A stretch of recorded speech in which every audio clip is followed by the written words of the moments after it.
Okay, pleased to see you again. So you introduced the difficulties, restrictions.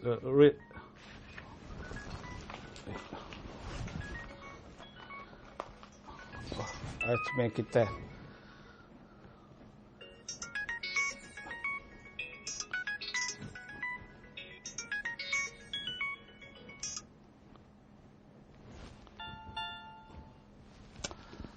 Oh, sorry to disrupt you. My mobile phone rings. Actually, some access to the court or judicial authority would be actually restrictive in your sensibility, I suppose. That would be true in aspect. However, could some increasing tendency about its activeness in some area of concern. How do you perceive noble ethos? It is not an issue of indecence. Equal protection of laws would impose kind of a fine system to provide a equal access to the court to the poor people, deprived class would be ensured of same opportunity. In this concern, the access to judicial review would bear a different meaning, you consider. So please imagine one illustration, a hypothetical incident, of course.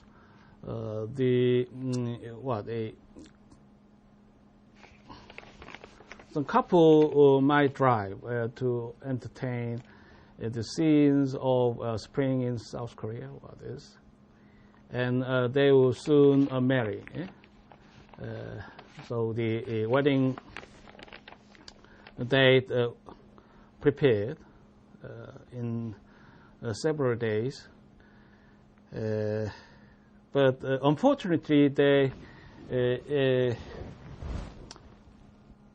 experienced a traffic accident, which is highly serious, and his expected husband was damaged seriously and hospitalized in years or others. So they have to postpone the wedding schedule.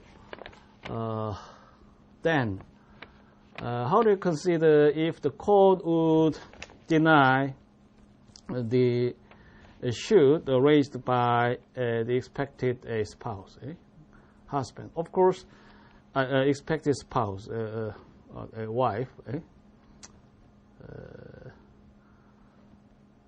Can she recover from the her damage about that accident?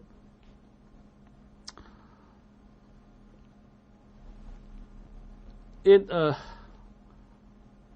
would be a high chance that the court would deny his action. So, what is that? It would be not a direct injury to be redressed by a court rendering or order. Of course, his fiancée would be a great income earner. Well, the annual salary would amount to tremendous dollars. So he may. She may seek the lost income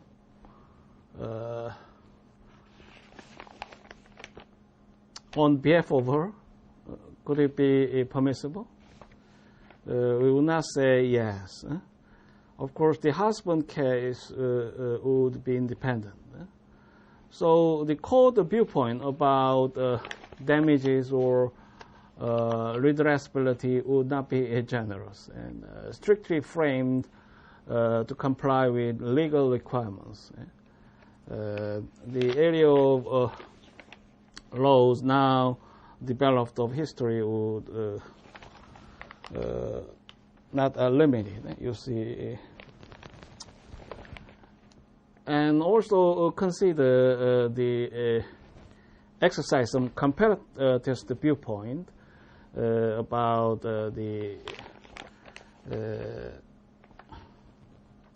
topic we discussed in the last class. So citizen initiation.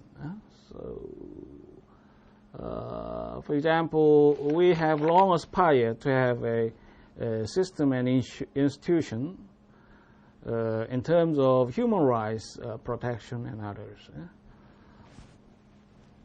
We only have an institution about judicial review of legislation in the past constitution until we have a new revised version in 1987. So the court cases dealt in the context of a constitutionality or the specific rules of constitutional law would not be extended. That would not be incorrect to say so. There would be only 718 cases in the period of 20 years. So how do you consider this practice involving judicial branch in Korean history? So it is actually unfortunate that we are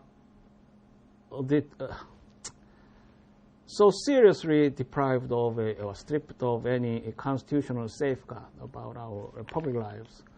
So we have revised the Constitution and institute the system of constitutional complaint now on the statute and along with the constitutional provisions, we citizens individually are capable of launching the lawsuit about violation of constitutional mandate or orders, provisions.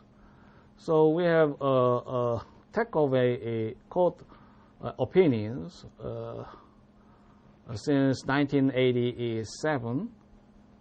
New Constitutional Code had endeavored to produce a fine shape of case laws. So now almost all important question was answered by Constitutional Code. So very generous and active dynamism would be found in and settled in Korean practice of Korean Constitution. So how do you consider this context of Korea as compared to the U.S. peers?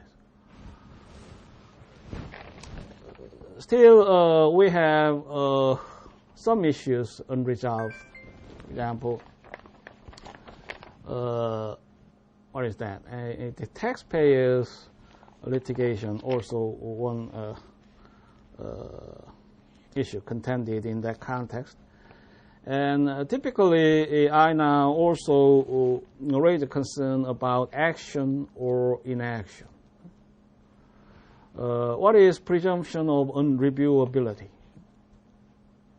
Presumption of reviewability would be pertinent to the claims about agency action. So their positive rules or engagement in rule making or implementation could be challenged in courtroom.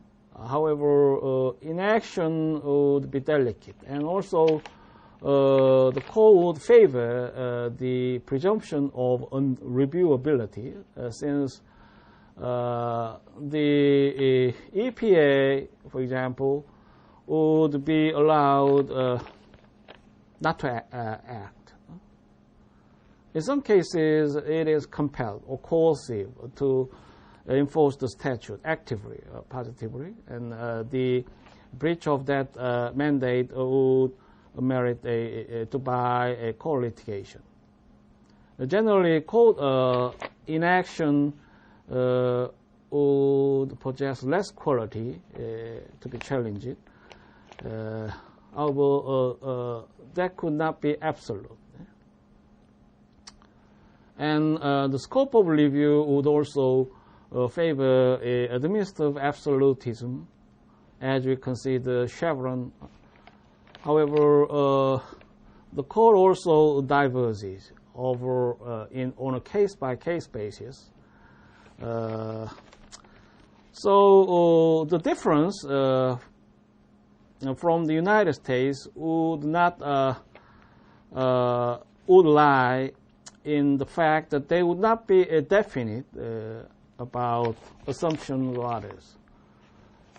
Often Korean scholars would see it definite that the claims of agencies in action would be shaped in general fashion or paradigm about justiciability. It would be a sacred province that the administrative branches would not act.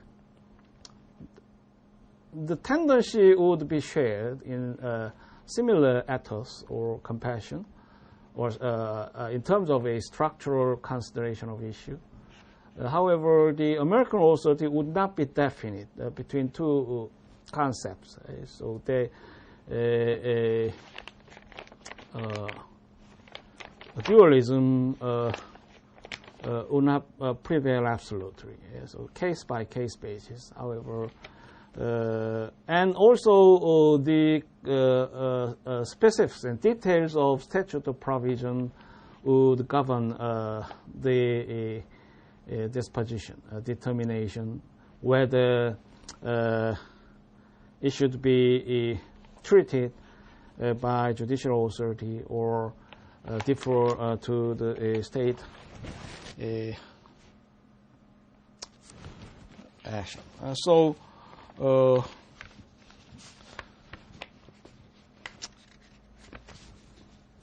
we consider the kind of concern which must be a rest of residue of issues or cases dealt. And let's, for example, consider what if a state, in addition to private citizens and environmental organization, wants to force an agency to take action against the problem that is causing injury for their state. Does the state have a different status than private citizen, or should it be treated just like a private citizen? So the context was that in Massachusetts versus EPA, when reading, you are advised to pay a close attention to the question of standing, which is at the heart of the case. And in that case, the court would apply a three-part of test: injury, causation, and the remedy. And the framework would bear high similarity with other cases involving private citizens. That is the point that Justice Scalia raised our position. So the majority court espoused the term special solitude, which would not be applied to private citizen, case of private citizen. However, the court on its own reversed its ways of approach by responding with a three-part of test: the injury, causation, the remedy. Well, the harm associated with climate change are serious and well recognized. Petitioners allege that this only hints at the environmental damage yet to come. According to the climate scientist Michael McCresson, qualified scientific experts involved in climate change research have reached the strong consensus that global warming threatens a precipitate rise in sea levels by the end of the century. So now a major view from scientific circle will support the fact that global warming is a principal contributor to the rise in sea level. However, the causation element would not be straightforward. EPA maintains that its decision not to regulate greenhouse gas emissions from new motor vehicles contributes so insignificantly to petitioners' injuries that the agency cannot be held into a federal court to answer for them. It would account only for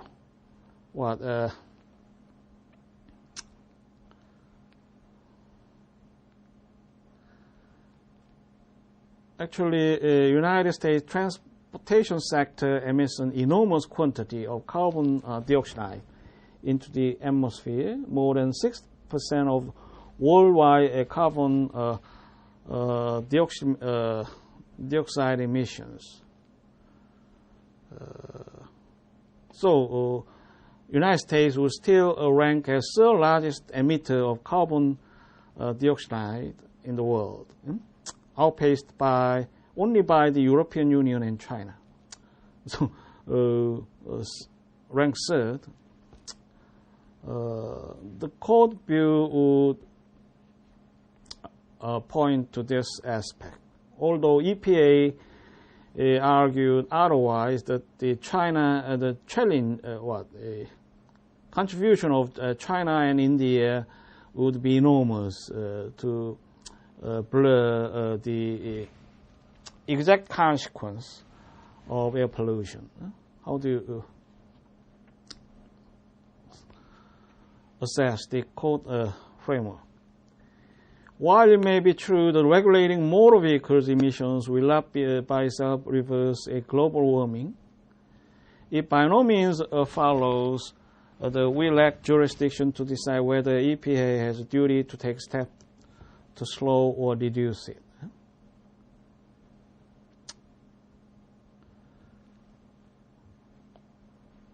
So the court might perceive that this kind of inaction would actually surprising.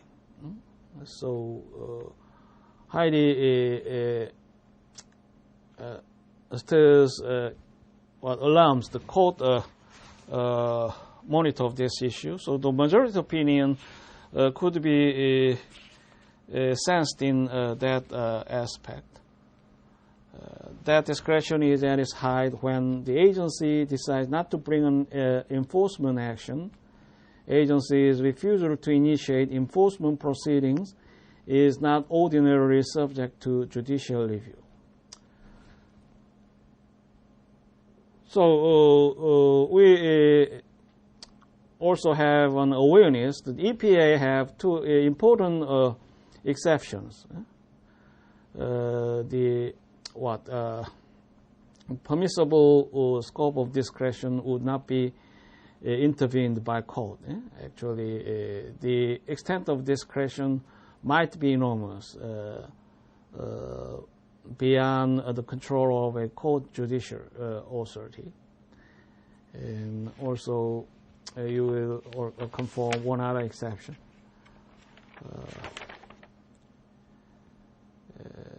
They moreover arise out of denials of petition for rulemaking, which the affected party had an undoubted a procedural right to file in the first instance.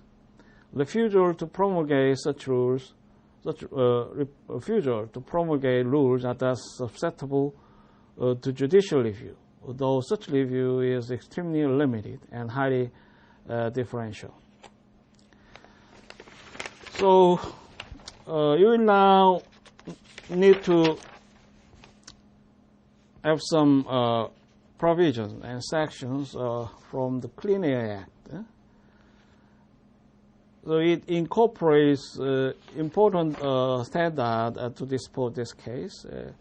EPA administrator shall by regulation prescribe, in accordance with the provision of this section, standards applicable to the emission of any air pollutant from any class or classes of new motor vehicles or new motor vehicle engines, which in its judgment cause or contribute to air pollution, which may reasonably be anticipated to endanger public health or welfare. So the Congress now grants some room about judgment. So administrative agencies would have leniency and leeways to deliver their policies. However, how do you see in action? Is it permissible? The Act defines air pollutant to include any air pollution agent or combination of such agents, including any physical, chemical, biological, radioactive substance or matter which is emitted into or otherwise enters the ambient air. Welfare is also defined broadly. Among other things, it includes effects on weather and climate welfare. So the Congress now set forth a standard or definition under which the agencies would create rules. So the key concept in this case would be air pollutant. How do you consider the greenhouse gas emission from new motor vehicles? So most important is that we now respect the plain language rule. So the language of a statute would actually prime it to understand the laws.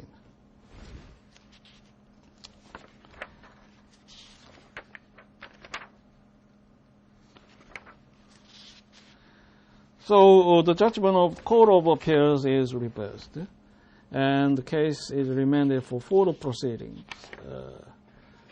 And Chief Justice Roberts, with whom Justice Curley, Justice Thomas, and Justice Alito joined to file a dissenting opinion.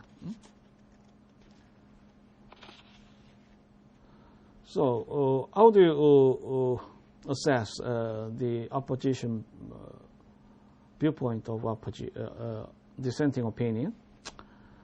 A state might assert the quasi-sovereign rights as parents patriae, what it is, Latin word, so state and federal union. For the protection of its citizens, it is no part of its duty or power to enforce their rights in its respect of their relations with the federal government.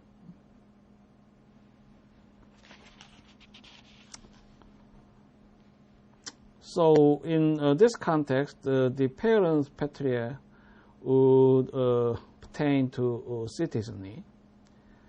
The federal, the relations between the federal government and state would be dominated by a federal supremacy clause. But however, do you consider the intervention of a state sovereignty, the concept. It is a structural issue to be attributed to the classic notion of a constitution.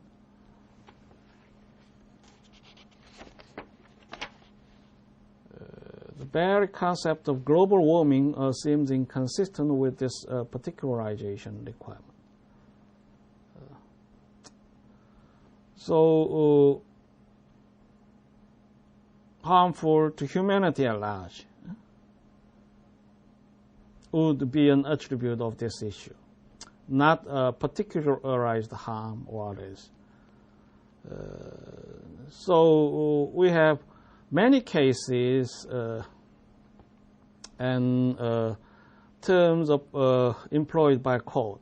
So linguistic sense of or definition would be important to understand the law, concrete and particularized. But in defendants of wildlife, the court used distinct and palpable. And central to this concept of particularized injury is the requirement that the plaintiff be affected in a personal and individual way and seek relief that directly and tangibly benefits him in a manner distinct from its impact on the public at large. So you need to distinguish between the public at large, harm about the public at large, and the particularized harm, which would be distinct and palpable, requiring the court remedy, redressed by a court order. So we have many rules to shackle the exercise of judicial power. So what is that?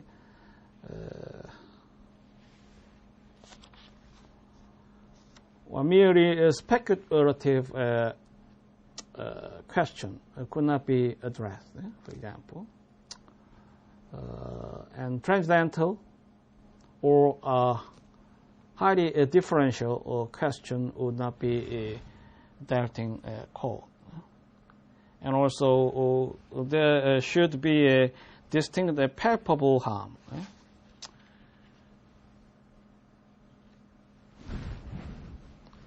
So the court authority also requires kind of a linguistic term,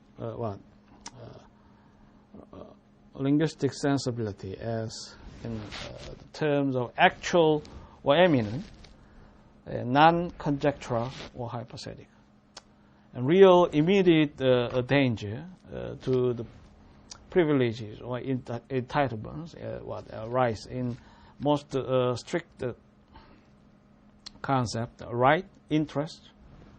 So you learn the kind of issues or questions in your public law course, and certainly impending. As to actual injury, the court observes the global sea levels rose somewhere between 10 and 20 centimeters over the 20th century as a result of global warming, and that these rising seas have already begun to swallow Massachusetts coastal land. But none of petitioners' declarations suppose the connection. It still continues to transgress the coastal part of Massachusetts. However, some discernible harm would be realized in perhaps 2100 waters. How far is it? Is it imminent or certainly impending? And also the causation would not be clear.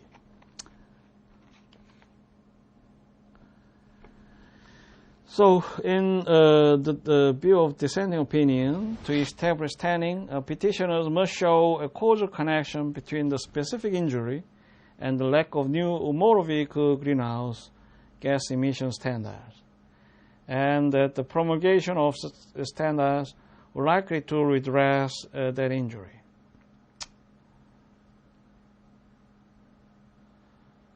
So the standing opinion critic that the caused self-professed relaxation of the Article 3 requirements has called us transgress the proper role of courts in a democratic society.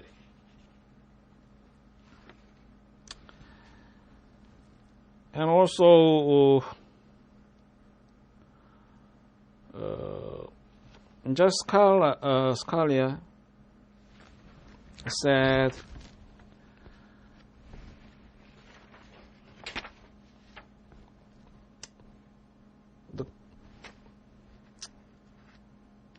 for example, when Congress wishes to make a private action, force an agent's hand, it knows how to do so.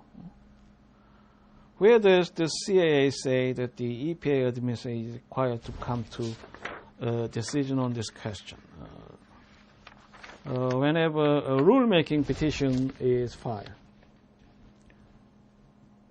the court points to no such provision because none exists. So Ashid took critique the majority opinion. Yes.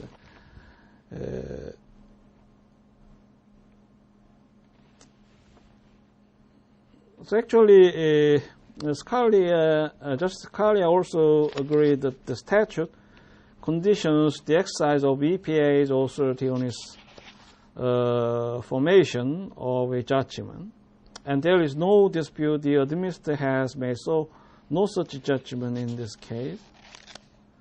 So we now think about the question, which is dispositive. Does anything require the administrator to make a judgment whenever a petition for rulemaking is filed? Scalia would not agree in that point. And actually, his argument is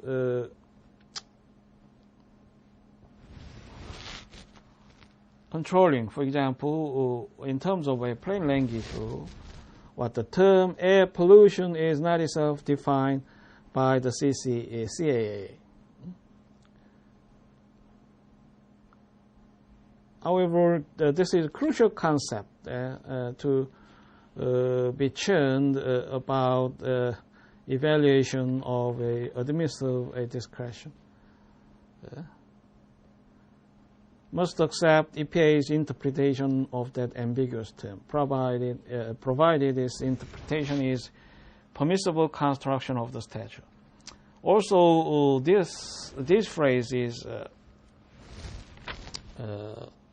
eminent to govern this area of case. Would it be a permissible construction of the statute? Held notoriously in the case titled Chevron. In deciding whether it had authority to regulate, EPA had to determine where the concentration of greenhouse gases assuredly responsible for global climate change qualifies as air pollution. EPA began with the common sense observation that the problems associated with atmospheric concentrations of CO2 bear little resemblance to what we would naturally be termed air pollution. So make an additional time to reflect on the implications you can find in this case.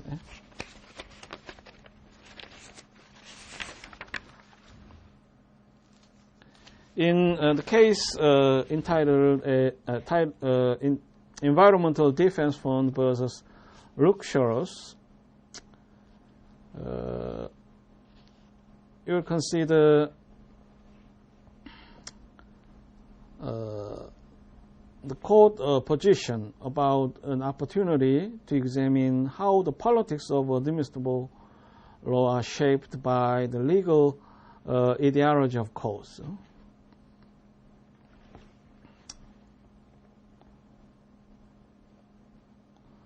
The Federal Insecticide, a Fungicide, and Rodenticide Act provides a certain pesticide must be registered with Secretary of Agriculture, and they must conform to the statutory standards of product safety, which requires that they not cause unreasonable adverse effects on the environment. The Act also provides for trial type adjudication process for removing pesticides that fail to conform to the standards. In addition, the Act authorizes the Secretary to suspend registration when necessary to prevent imminent hazard to the public. The Environmental Defense Fund submitted a petition to the Secretary in 1969 to do just what with the pesticide DDT. The Secretary refused to suspend the federal registration of DDT, and no action was taken. The Environmental Defense Fund challenges the Secretary's decision. So the case involves inaction inaction of agencies despite the enabling provisions considered. However, you will see the conflict in interest between the cost and public goodness. Yeah? So, if the financial resources and physical capacity would be sufficient, the public administrators could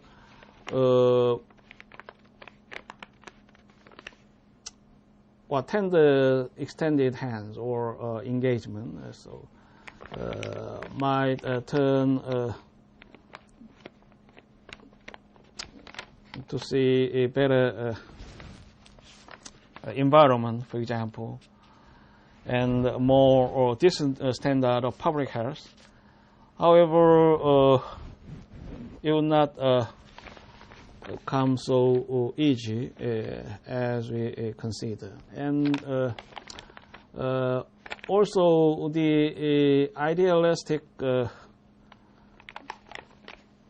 standard might be emphasized. What legal ideology would not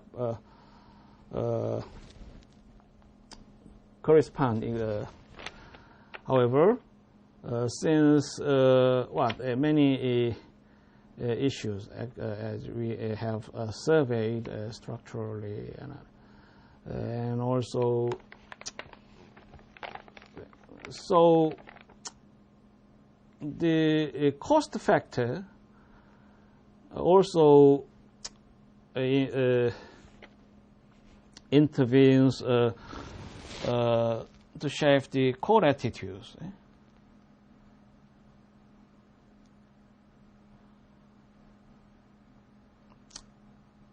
So, therefore, we consider the conscience and the concept of decency need to be re-evaluated. So it actually the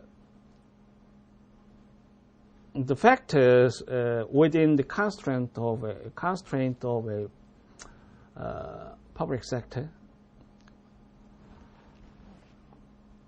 How do we see most desired or better standard given the constraint? So the court would not readily support the inaction would be impermissible. The inaction would be serving in some cases. And also we need to consider some line authority, for example, and also many other factors beyond the economic ones. And the legal ideology, perhaps most affected by constitutions and basic structures,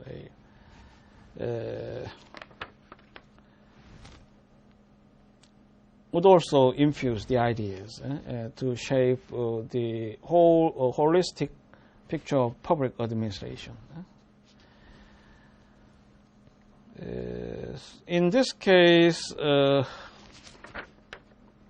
example, the court does not find in the FIFRA any conclusive indication the Congress intended to limit review to those orders made after advisory committee proceedings and the public hearing. In the first place, statutory review is available to persons other than the manufacturer who may have no right to call for advisory committee proceedings or public hearing. So the issue would also be shared in terms of a financial allocation of resources. So due process concept and also many procedural rights would be afforded to the claimants or others. That would be a part for the political branches. So impose a perplexing and very difficult aspect of contemplation. So the kind of factors would combine to effect the final outcome of case in this case.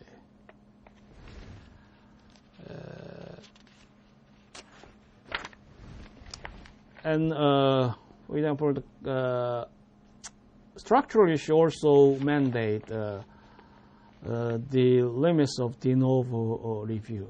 So the court authority will limit its engagement, intervention about preserve of administrative competent capabilities, and the discretion would be respected, and the court authority differs.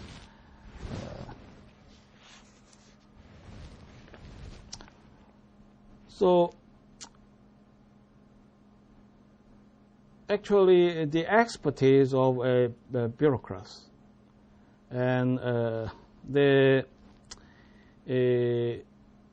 focus on subject matters would be substantial in some aspect, and also defines the procedural context of oversight or review, as we consider Federal Power Commission (FPA) case, and you will consider a Federal Election Commission. The Organic Act was actually created in response with a public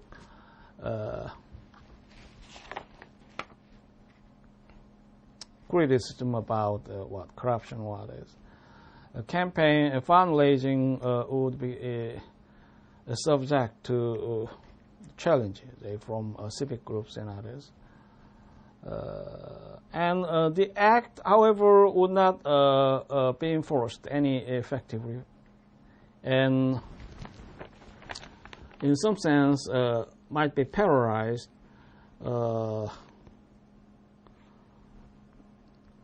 to address the intent of legislators about the act.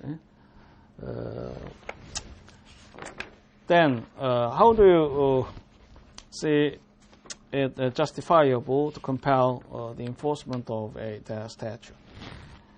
And also, the administrative branches need to give a reasoned justification. That would facilitate the court jobs and might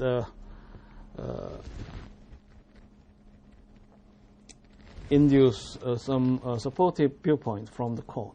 It is one concept to which will comply with due process of law ideas, and also could expedite the court review and may serve facilitating the democratic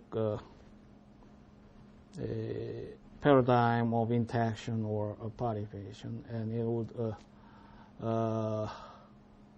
be the same policy reason about notice and comment procedure.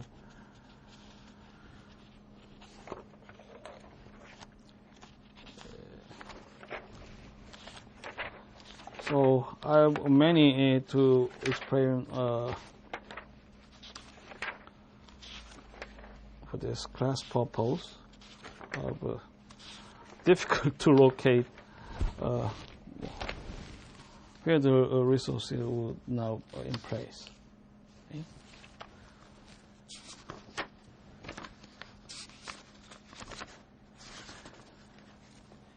And what is the third element? Let's see, mootness.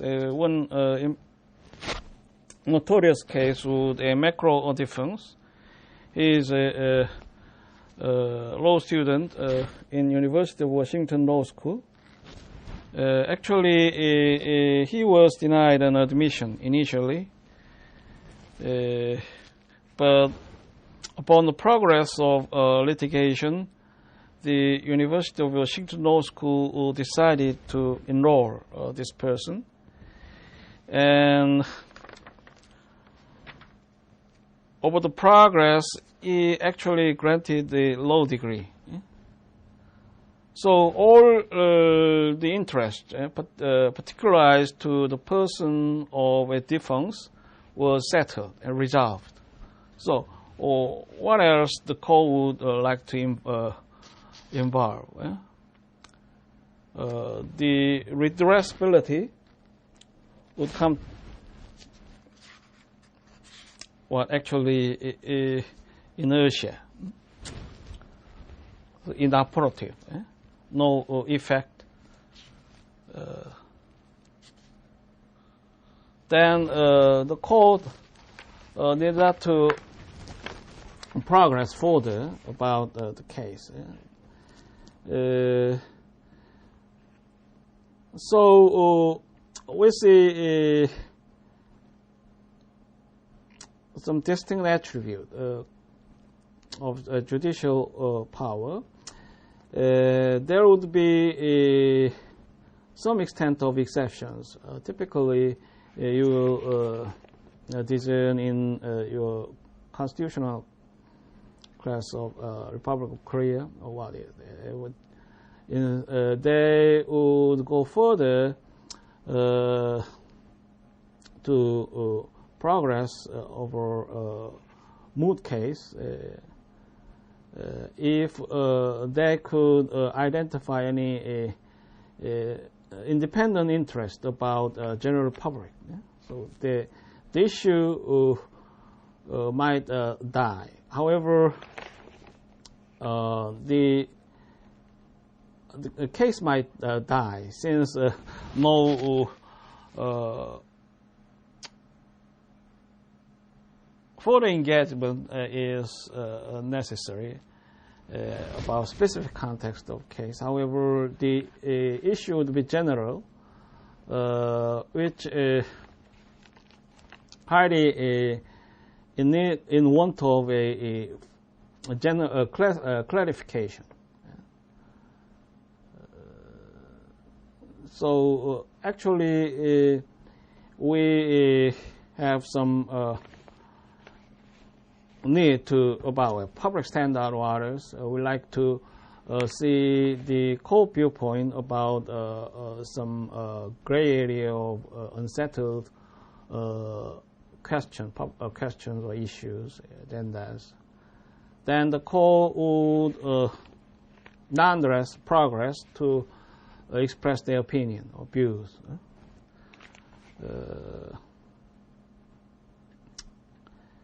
And also, exhaustion of administrative remedies is one theory you need to keep through judicial review and oversight.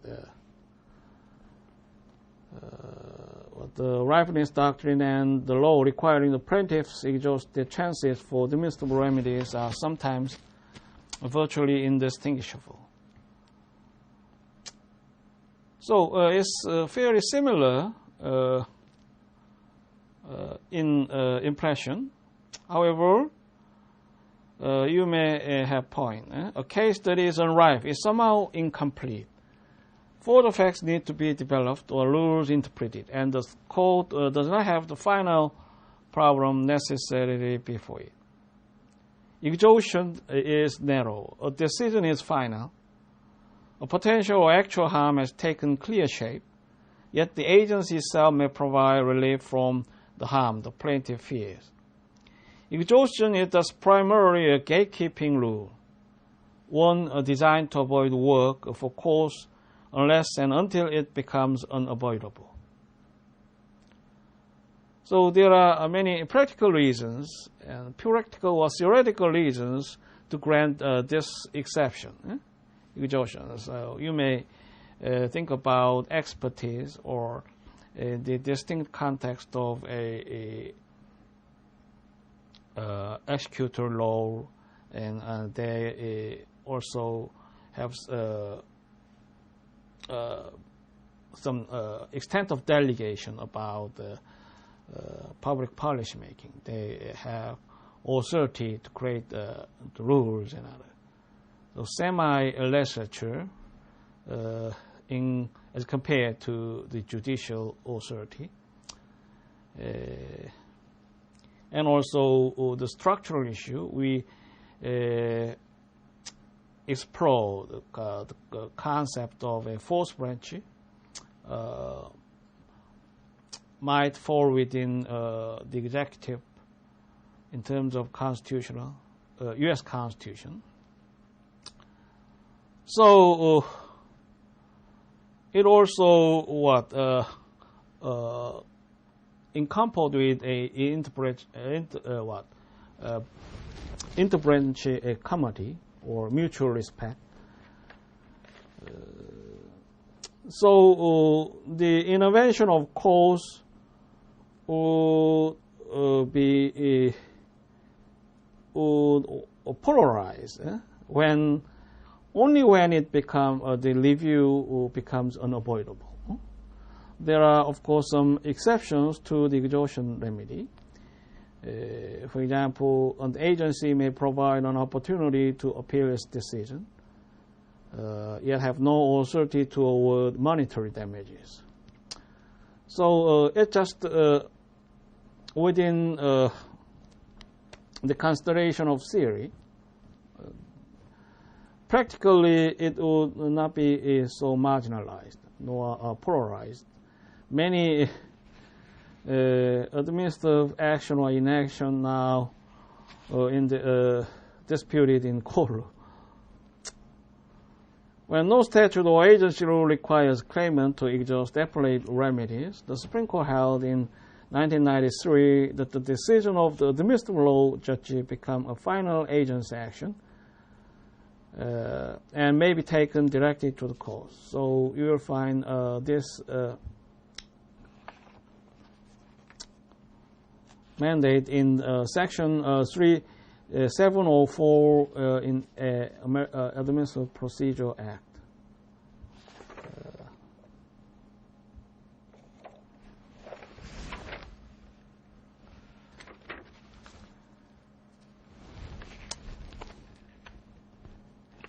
So finally, you consider primary jurisdiction. It is a traffic light doctrine designed to steer cases in one direction. Thus, if someone sued the power company alleging that the electromagnetic fields created by the company's power lines damaged them, but if the state's public utility regulatory agency had jurisdiction to regulate and decide such matters, the court would tell the plaintiff to take the case to the public utilities agency and dismiss the suit. In this case, you need to be aware that jurisdiction of the agency must be clear and unquestioned. In 1975, the Sunflower Electronic Cooperative charged the Kansas Power and Light Company, along with several other utilities in federal district court, with conspiring to monopolize the exchange of power in violation of the Sherman Antitrust Act. The defendant asked the court on the primary jurisdiction doctrine to refuse to hear the case because the Federal Power Commission had authority of rate setting for electricity. The trial court agreed to do so because the FTC possessed special competence in the matter. The appellate court reversed. The FTC had no authority to address antitrust matters directly and had no particular experience with such matters.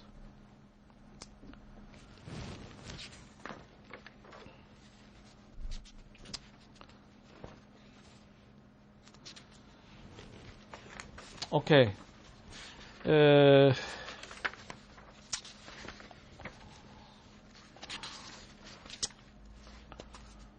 We now come to an end. The scope of judicial review was left for further review. Okay. Thank you for your attention. See you in the next class.